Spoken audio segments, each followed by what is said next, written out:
Actual আমরা এখানে total যে বীরভূম জেলা ট্রাক ইউনিয়নের যে সংগঠন, যে অ্যাসোসিয়েশন, আমরা সব টোটাল আমরা কিন্তু অ্যাসোসিয়েট রাজগ্রাম থেকে শুরু করে ইলামবাজার অবধি প্রত্যেকটা সংগঠনের প্রতিনিধি এখানে উপস্থিত আছে, সভাপতি এবং সেক্রেটারি। আমরা we are all associate of Birbhum truck association.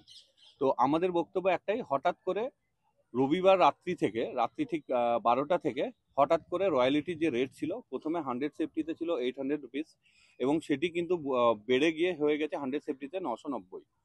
তার মানে টনে হিসাব করলে দেখা গেল 50 টাকা করে টনে কিন্তু রেট ইনক্রিজ হয়ে গেছে। তো রেট বেড়ে যাওয়ার কারণে আমরা কিন্তু সঙ্গে সঙ্গে রবিবার দিনকে বিকালবেলা একটা মিটিং করি ছুটি লজে, এবং মিটিং করে আমরা কিন্তু সবাই মিলে সিদ্ধান্ত নিই, যদি এইরকম রেট যদি ইনক্রিজ হয়ে যায় রয়্যালিটিতে, আমাদের ট্রাক মালিকদের যে বর্তমান পরিস্থিতি, যেভাবে রাস্তাঘাট ব্রিজপত্র ভেঙে আছে, যেভাবে আমরা হ্যারাস হচ্ছি এবং ট্রাকের যে রেভিনিউ আসছে আমাদের, আমরা কিন্তু কঠিন পরিস্থিতির মধ্য দিয়ে আমরা পার করছি। তার জন্য আমরা সিদ্ধান্ত নিয়েছি যে যদি আমাদের যে এই রেট, আগের রেট যেটা যেটা ছিল, এক্সিস্টিং যে রেট ছিল, সেই রেটটি যদি না রাখা হয়, মানে টনে 200 টাকা রেট না থাকে, যদি 250 টাকা ইনক্রিজ যেটা আছে এটা হয়ে যায়, তাহলে কিন্তু আমরা ট্রাক কিন্তু স্ট্রাইক করব। স্ট্রাইক বলতে আমরা বেসিক্যালি আমাদের গাড়ি কিন্তু পাথরে চলে, কিছু সংখ্যক গাড়ি বালিতেও চলে। তো আমাদের যে পাথর যে ইন্ডাস্ট্রি আছে, টোটাল যে স্টোন ইন্ডাস্ট্রি আছে, রাজগ্রাম, তারপরে সুন্দর পাহাড়ি, নলহাটি, রামপুরহাট, শালবাদরা, পাচামি, রায়পুর, সমস্ত যে এন্ট্রি এবং এক্সিট পয়েন্ট আছে, সেখানে কিন্তু আমরা সমস্ত স্ট্রাইক ঘোষণা করবো। আমরা ট্রাক মালিকরা ট্রাক চালাবো না, এবং সেখানে কিন্তু আমরা গাড়িগুলো গিয়ে সেখানে দাঁড় করিয়ে দেবো।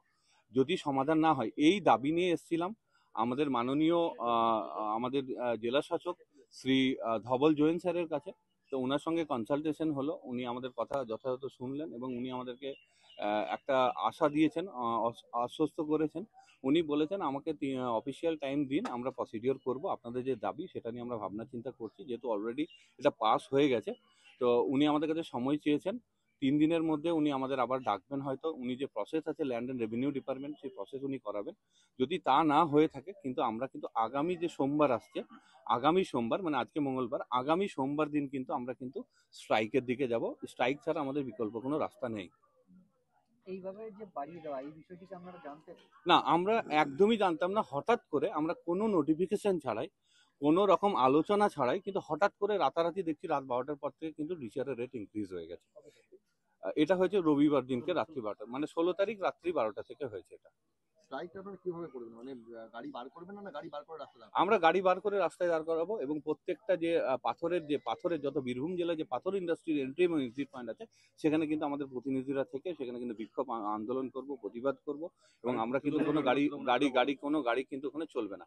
ইভেন আমাদের সঙ্গে আশা রাখি, আমাদের সঙ্গে সহমত হবেন পাথর ব্যবসায়ী এবং ক্রাশার ব্যবসায়ী যারা আছেন, যারা খাদান এবং ক্রাশার ব্যবসায়ী, তারাও আশা করি আমাদের সঙ্গে সহমত পোষণ করবেন। মোটামুটি কত গাড়ি হতে পারে?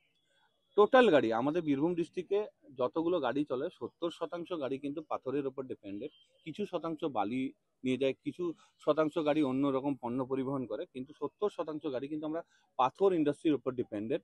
এবং পাথরের যে রেটের যে রেভিনিউ, যে রয়্যালিটি, সরকার যে রয়্যালিটি ইনক্রিজ করেছে, এটা কিন্তু আমাদের এই মুহূর্তে ট্রাক মালিকের যা পরিস্থিতি, যদি এই ইনক্রিজ রেট যদি ওনারা আবার আগের মতো যদি না করে, মানে যেটা আপনার এক্সিস্টিং রেট ছিল, সেই রেটটি যদি বরকরার না রাখে, তাহলে কিন্তু আমরা ট্রাক মালিকরা ট্রাক ব্যবসা করতে পারবো না। তাই আমরা ট্রাক মালিকরা, যেহেতু আমরা ভাড়া পাচ্ছি না, মানে হঠাৎ করে রেট বেড়ে যাওয়ার কারণে আমাদের যে সমস্যা হচ্ছে, আমাদের ট্রাক মালিক যেখানে আমরা গন্তব্যস্থানে মাল নিয়ে যাই, সেখানে ভাড়া ইনক্রিজ হচ্ছে না, এবং রাস্তাঘাট তো ভেঙে আছে, আপনারা জানেন, দীর্ঘদিন ধরে আন্দোলন করছি।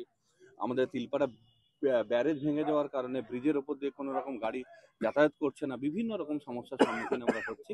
সেই কারণে কিন্তু আমরা কিন্তু এই স্ট্রাইক ঘোষণা করছি সোমবার থেকে।